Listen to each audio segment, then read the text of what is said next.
Hi, welcome to Milk and Honey Heritage Farms. I'm Heather. Thank you so much for being here. I hope you're having a wonderful day. So today I'm going to show you a few steps into what I call stuffed chicken. Some people might do it in different ways, but here's an idea, and hopefully it'll inspire you or get you some ideas on how to do the stuffed chicken breast. So I purchased skinless, boneless chicken breasts, and I'll show you how I cut them in the middle, but we're gonna start off showing you what the mixture is that I put in between the chicken breasts to make it nice and juicy and flavorful. So come along with me. All right, so here I have, and instead of taking you along, I have diced up several things. I've got green bell pepper, red bell pepper, tomato, purple onion, and cilantro, okay? You don't have to use green bell peppers. You don't have to use bell peppers at all if you don't want to. You can use one color if you want. It's up to you. You could also use different types of lettuces instead of jalapenos or bell peppers. I don't have any jalapenos in this one. I like to use Roma tomatoes to make tomato sauces and stuff. So what I'm essentially doing is kind of like a pico de gallo, which is kind of like a salsa to stuff in these chicken breasts. Purple onion, and then cilantro. Some people don't like cilantro. You can use parsley or just not do either one of them. Okay. And then also I'm going to be squeezing maybe 2 limes into it. You do not have to use limes if you don't like limes. We can absolutely switch that to lemons. Or if you prefer, you can just use a pinch of water and add some kind of seasoning like taco seasoning or something like that. Let's see if we can get this in the bowl. So I'm gonna just add this whole thing in here, and it's more than what I'm going to need to stuff my chicken breasts. I always make an extra amount of this. I will blend up a small portion of it to be making it a little bit, I kind of like my salsa to be a combination between thin, medium, and thick. So I do all 3 different, so there's a different variety of all the things in each bite when you're eating it with chips or anything like that. But this is all diced. You can cut things up to whatever size preference you want, as big as or as small as you want to. Some things you can cut smaller, some things you can cut larger. There's that, like, it doesn't have to be a perfect thing. Just put the things in there that you know that you enjoy eating. And so I'm gonna mix all that stuff around in this bowl. And again, you can dice up some lettuces, some of the thicker leafed lettuces to put in this as well if you'd like. You can put basil in if you want to. That's always an awesome addition. So now that I've kind of got that mixed up, I always mix every time I add stuff, I mix. So if I add my limes in here, I'm going to mix. If I add a seasoning, I'm going to mix again, just because it ensures that you get, a better mixing of all the things. So there's nothing left behind, and you've got all the flavors incorporated in whatever the dishes that you're making. So this can go on tostadas or tortillas or in burritos or tacos or on a salad. You can put some taco seasoning in here. Sometimes I use, and I'm not advertising this brand, but El Pato is a hot tomato sauce. Sometimes when I'm making big batch salsa, I'll add a little bit of that for a little flair. Usually I do end up putting a lot more bell peppers in a regular salsa, but this is just kind of a pico de gallo. And so I make my own taco seasoning. Sorry, let me get that out. I'm going to add a pinch of taco seasoning in this as well.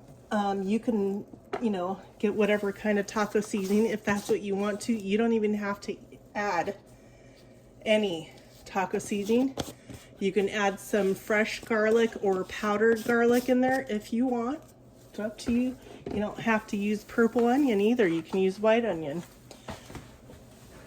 Just make it with what you've got or what you can get. And you can just add a few ingredients and cut them whatever size you want. And we're going to get this mixed up as best as we can.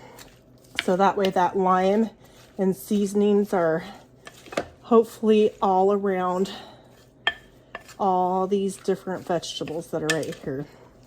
Okay, so what I'm going to do next is I'm going to get out my chicken breasts. Whatever chicken that you have, you can do that. So get your chicken out. I'll show you how that I cut it through the middle of it and stuff it and what I do next. Thank you for joining me and stick with me, and I'll see you soon. All right, so hopefully I've got you in close enough to see. Don't be looking around my messy kitchen. I'm in the process of a lot of work on the farm, so just don't worry about it. Anyways, okay, so here's my boneless, skinless chicken breasts. What I'm gonna do is I'm gonna flip it up on the side. I'm gonna poke, I use a very large serving fork, I think that's what you call it, and I'm gonna cut it in the middle with a sharpened knife, but I'm not going all the way through. I'm going about 3/4, a little bit more than 3/4 of the way. This piece had a loose piece here, which is totally fine. And can you see that? So that way, what I'm gonna do, and let me get this one cut first, and then I'll put the ingredients in the middle. So you'll wanna make enough up for whoever you're feeding. The one piece of chicken stuffed is quite a bit. You can also shred some cheese and mix some cheese in that mixture as well, if you like that. Okay, so there's that. You can make extra ones ahead of time if you like having foods prepared.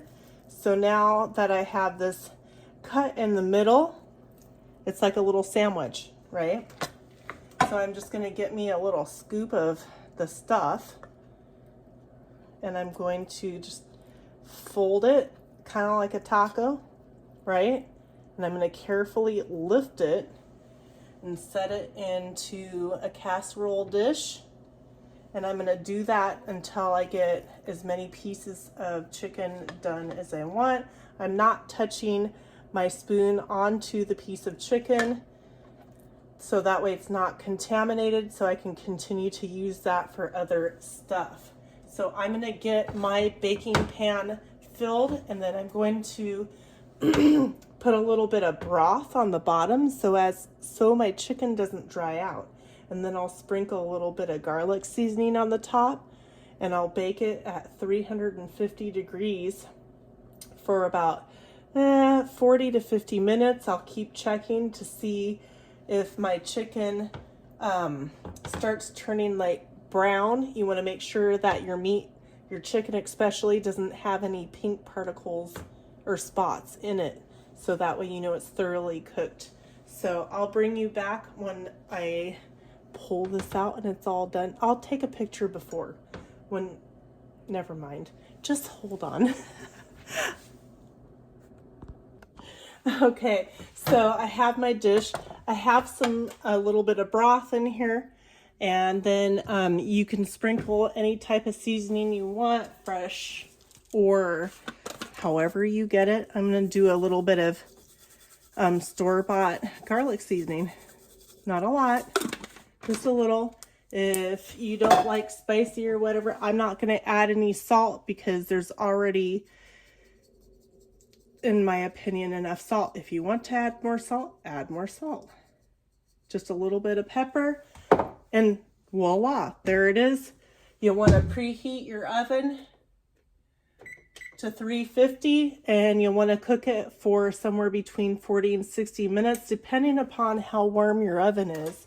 Some people's ovens cook warmer or cooler than other people's, so just keep checking it and making sure that it looks done. And then you'll want to take a thicker piece of the chicken and just cut a little tiny piece. I wanted to show you also, I've got this dirty, because I've been using it a lot to make pear sauce and applesauce. This is a little Magic Bullet Mini, which doesn't cost a whole lot of money. I'm going to take some of that pico, and I'm going to put some of it in there to make it a little bit finer. And you can also drizzle that on top of the chicken as well. You can use it on top of baked potatoes. Gosh, so many things. This is already vegetables, so I don't really feel like I need to add a vegetable. I'm kind of thinking of going baked potato and maybe some homemade biscuits. If you guys are interested in seeing some homemade biscuits made, down in the comment section, let me know if you're interested in that. And I can definitely show you a way that I make them. I also can make bread and stuff like that, so we can do that. So I just put a little bit, not all of it. Remember I told you I like to have it like fine, medium, and big pieced chunks in my salsas. So I'm just going to do this. It's going to be loud. Plug your ears.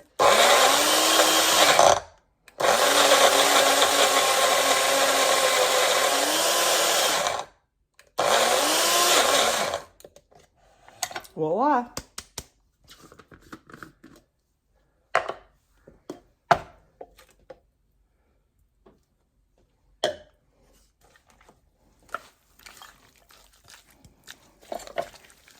And there's some liquid on the bottom of it from the lime juice. And you can put some taco seasoning in here if you want to. Give it more of a, you know, Hispanic, kind of Mexican, I don't know, more flavor. Just make sure you get it mixed up good. And there you are. We can even put it on the chicken. I will show you that as well.